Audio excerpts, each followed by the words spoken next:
In primetime news this evening, police under more fire after another controversial shooting. Search continues for missing Manchester High student. And later, union leaders weigh in on civil servant interdiction case. Good evening and welcome to primetime news. A very special welcome to our viewers on TVJ International in the Cayman Islands and online at onespotmedia.com. I'm Anthony Logue. And I am Andrea Chisholm with a preview of what's to come in business news. Here's Sandy Williams. Thanks, Andrea. Some good news. Jamaican economy grows by 1.6% in the second quarter of this year. I'll tell you more later.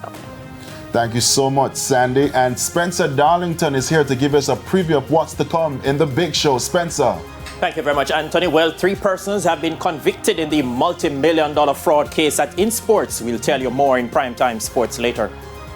Thank you, Spencer. And guess what, Lug? It's getting cooler in the nights, and Romaine Robinson is here to give us a preview of what's coming up in the weather. Thanks, Andrea. And it's also expected to get wetter as we move into October.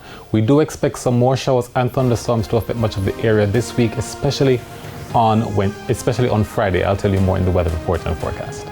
You saw what he did there, Andrea. Yes, I did. Get a little cooler. Love it. All right. There's also sports commentary and E-Prime in this newscast. But before the break, the feedback question. This evening, we are asking what can be done to encourage more Jamaican men to get tested early for prostate cancer. Please share comments online at facebook.com/televisionjamaica and post on X at TVJ News Center. Stay with us. Primetime News continues right after this break.